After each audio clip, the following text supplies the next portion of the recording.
ಒಂದು ಸಣ್ಣ ಪ್ರಶ್ನೆ ಕೇಳ್ತೀನಿ ನಿಮಗೆ, ಎಲ್ಲ ಭಾಳ ಬುದ್ಧಿವಂತ ಹುಡುಗರು ಅಂತ ಕೇಳಬಾರ್ದು. ನಿಮ್ಮಲ್ಲಿ ಎಷ್ಟು ಜನಕ್ಕೆ ನಿಮ್ಮ ಅಜ್ಜನ ಹೆಸರು ಗೊತ್ತು?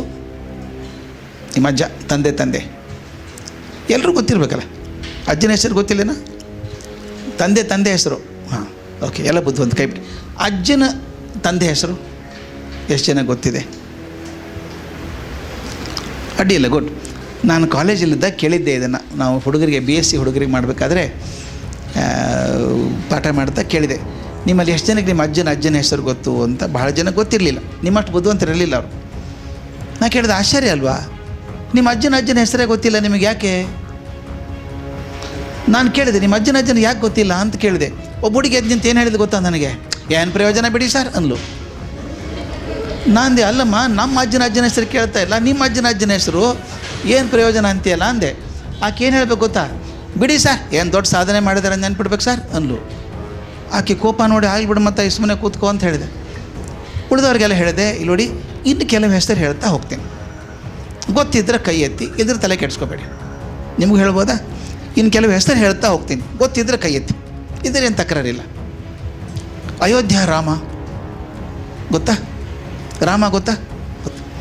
ಕೃಷ್ಣ ಗೊತ್ತು, ಓ ವಂಡರ್ಫುಲ್. ಬುದ್ಧ, ಮಹಾವೀರ, ಯೇಸು ಕ್ರಿಸ್ತ, ರಾಮಕೃಷ್ಣ, ವಿವೇಕಾನಂದ, ಬಸವಣ್ಣ ಹೆಸರು ಕೇಳಿದರೆ ಕೈ ಬಿಡಿ.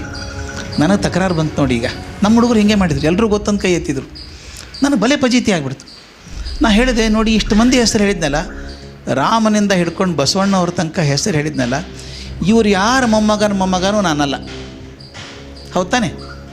ನೀವು ಯಾರೂ ಇವ್ರ ಮೊಮ್ಮಕ್ಕಳಲ್ಲ, ಅವ್ರದ್ದೆಲ್ಲ ನೆನ್ಪಿಟ್ಕೊಂಡಿದ್ದೀರಿ. ನಿಮ್ಮ ಅಜ್ಜನ ಹೆಸರೇ ಗೊತ್ತಿಲ್ಲ ನಿಮಗೆ. ಎಂದಿನ ರಾಮ, ಎಂದಿನ ಕೃಷ್ಣ ನೆನಪಿದೆ ನಿಮಗೆ ಅಲ್ವಾ? ನಿಮ್ಮ ಅಜ್ಜ ಬದುಕಿದ ಸಮಯ, ವಿವೇಕಾನಂದರ ಬದುಕಿದ ಸಮಯ ಸೇಮ್. ಆ ಟೈಮಿಗೆ ಬದುಕಿದ್ದು. ಎಲ್ಲೋ ಬಂಗಾಲದಲ್ಲಿರುವಂಥ ವಿವೇಕಾನಂದರ ಹೆಸರು ನೆನಪಿಟ್ಕೊಂಡಿದ್ದೀರಿ, ನಿಮ್ಮ ಅಜ್ಜನ ಹೆಸರೇ ಗೊತ್ತಿಲ್ಲ ನಿಮಗೆ. ಯಾಕೆ ಅಂತ ಕೇಳಿದೆ. ಒಂದು 5 ನಿಮಿಷ ಟೈಮ್ ಕೊಟ್ಟೆ. ನನ್ನ ಕ್ಲಾಸಲ್ಲಿ ಹುಡುಗಿದ್ಲು, ಪದ್ಮಿನಿ ಪ್ರಿಯದರ್ಶಿನಿ ಅಂತ, ಭಾಳ ಬುದ್ಧಿವಂತ ಹುಡುಗಿ, ಬ್ರಿಲಿಯಂಟ್. ಆಕೆ ಕಣ್ಣಲ್ಲಿ ನೀರಿತ್ತು. ಯಾಕಮ್ಮ ಪದ್ಮಿನಿ ಕಣ್ಣಲ್ಲಿ ನೀರಿದೆ ಅಂತ ಕೇಳಿದೆ. ಆಕೆ ನನಗೆ ಹೇಳಿದ್ಲು, ಸರ್ ನೀವೇನು ಕೇಳಿದ್ರಿ ನನ್ನ ಜೀವನಕ್ಕೊಂದು ಪಾಠ ಆಯಿತು ಸರ್ ಇದು ಒಂದು. ಏನು ಮಾಯಿತು ಅಂತ ಕೇಳಿದೆ. ಆಕೆ ಹೇಳಿದ ಮೇಲೆ ಅದು ನನ್ನ ಜೀವನಕ್ಕೆ ಪಾಠ ಆಯಿತು, ಅದು ನಿಮಗೂ ಆಗ್ಬೋದು ಮಕ್ಕಳೇ. ಆಕೆ ಹೇಳಿದ್ಲು, ಸರ್ ಒಂದು ಅರ್ಥ ಆಯಿತು ನನಗೆ, ಯಾರು ಬರೀ ತಮಗೋಸ್ಕರ ಬದುಕ್ತಾರೋ ಅವರನ್ನು ಪ್ರಪಂಚ ನಿರ್ದಾಕ್ಷಿಣ್ಯವಾಗಿ ಮರೆತು ಬಿಡ್ತದೆ. ಯಾರು ಮತ್ತೊಬ್ಬರಿಗೋಸ್ಕರ ಬದುಕ್ತಾರೋ ಅವ್ರನ್ನ ಪ್ರಪಂಚ ಯಾವತ್ತೂ ಮರೆಯೋದಿಲ್ಲ. ಯಾಕೆ ರಾಮನ ನೆನಪಿಟ್ಕೊಂಡಿದ್ದೀರಿ ನೀವು? ಆದರ್ಶ, ಒಂದು ಸತ್ಯ ಮಾತು, ರಾಮನ ಮಾತು. ರಾಮೋ ದುರ್ನಾಭಿಭಾಷತೆ, ಎರಡನೇ ಮಾತೇ ಇಲ್ಲ ರಾಮನಿಗೆ, ಅಂಥ ರಾಮ. ಅದಕ್ಕೋಸ್ಕರ ನೆನಪಿಟ್ಕೊಂಡಿದ್ದೀರಲ್ಲ. ಅವನು ಏನು ಕಮಿಟ್ಮೆಂಟು, ಅಪ್ಪನ ಮಾತು ಅಂತ ಹೇಳಿದ್ರೆ ಸಾಕು, ರಾಜ್ಯ ಬಿಟ್ಟು ಹೋಗುವಂಥ ಮನುಷ್ಯ. ಆದರ್ಶ ಅಲ್ವಾ? ಒಬ್ಬ ಕೃಷ್ಣ, ಅವನ ಕಾಲಡಿ ಬೇಕಾದಷ್ಟು ಜನ ಚಕ್ರವರ್ತಿಗಳು ತನ್ನ ಕಿರೀಟ ಇಡ್ತಾ ಇದ್ರು, ತಾನು ರಾಜ ಆಗಲಿಲ್ಲ ಯಾವತ್ತಿಗೂ. ಕೃಷ್ಣ ಅದ್ಭುತ ಅಲ್ವಾ? ಎಲ್ಲರೂ ಇವರು. ಬಸವಣ್ಣ, ವಿವೇಕಾನಂದರ ಬ್ಯಾಂಕ್ ಬ್ಯಾಲೆನ್ಸ್ ಎಷ್ಟಿತ್ತು? ವಿವೇಕಾನಂದರ ಬ್ಯಾಂಕ್ ಬ್ಯಾಲೆನ್ಸ್ ಎಷ್ಟಿತ್ತು ಗೊತ್ತಾ? ಬ್ಯಾಂಕೇ ಇದ್ದಿದ್ದಿಲ್ಲ ಬ್ಯಾಲೆನ್ಸ್ ಏನು. ಅವ್ರು ಏನಿಟ್ಟು ನಮ್ಮ ಹೃದಯದಲ್ಲಿ ಇಟ್ಟಿದ್ದು, ಅವ್ರು ಮಾಡಿದ ಕೆಲಸ ಅಲ್ವಾ? ಅವ್ರು ಯಾರೂ ದುಡ್ಡು ಮಾಡಲಿಲ್ಲ, ಆದರೆ ಸಮಾಜಕ್ಕೆ ಏನಾದರೂ ಮಾಡಿದರು. ಆದ್ದರಿಂದ ನಿಮಗೇನು ಅರ್ಥ ಆಗುತ್ತೆ ಇದರಿಂದ? ಆ ಹುಡುಗಿ ಹೇಳಿದ್ಲು, ನನಗೆ ಅರ್ಥ ಆದದ್ದೇನು ಅಂದರೆ, ಜಗತ್ತಲ್ಲಿ ಯಶಸ್ಸು ಬರೋದು ನಮಗೋಸ್ಕರ ಗಳಿಸಿದಾಗ ಬರೋದಲ್ಲ.